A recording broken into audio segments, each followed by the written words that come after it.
क्या आप यकीन करेंगे कि अगर 1659 में एक भाई दूसरे भाई का खून न करता तो शायद आज पाकिस्तान का नामो निशान भी न होता। एक कहानी है एक ऐसे जंग की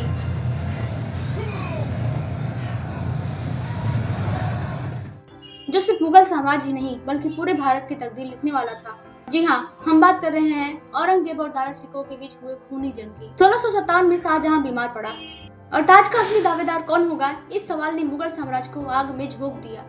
एक तरफ था दारा सिकोह जो हिंदू मुस्लिम एकता का समर्थन करता था, संस्कृत और उपनिषद की स्टडी करता था, और दूसरी तरफ औरंगजेब जो हिंदुओं से नफरत करता था और सख्त इस्लामिक रूल लाना चाहता था। 1658 का गर्मियों का मौसम, 29 मई, ताज के लिए सबसे निर्णायक युद्ध होने जा रहा था, सामूगढ़ का युद्ध। एक युद्ध आगरा के पास यमुना के किनारे एक जगह सामूगढ़ में लड़ा गया।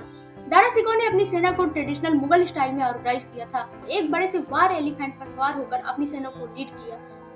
दूसरी तरफ औरंगजेब ने गुरिल्ला टैक्टिक्स और आर्टिलरी फायर पावर का इस्तेमाल किया। दारा की सबसे बड़ी गलती थी उसका हाथी पर सवार होना। उसने सोचा कि हाथी पर बैठने से सेना का मोरल बढ़ेगा, लेकिन जैसे ही तोप का एक गोला उसके हाथी के पास गिरा, उसने नीचे उतरने का फैसला लिया।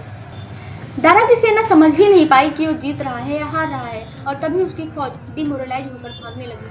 औरंगजेब ने दारा की सेना पर हमला करने का आदेश दिया और एक खूनी जंग के बाद दारा हार गया।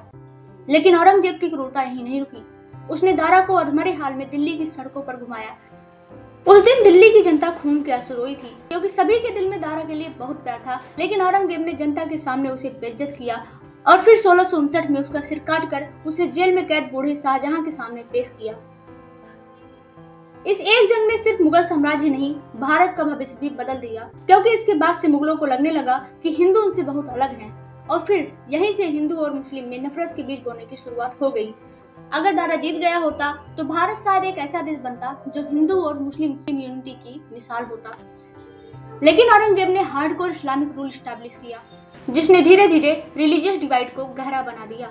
इसी विचारधारा का फायदा उठाया ब्रिटिशर्स ने डिवाइड एंड रूल पॉलिसी के जरिए, और धीरे धीरे 1857 का विद्रोह, 1905 का बंगाल विभाजन और फिर 1947 का भारत विभाजन हुआ, और सब उसी एक जंग की देन थी।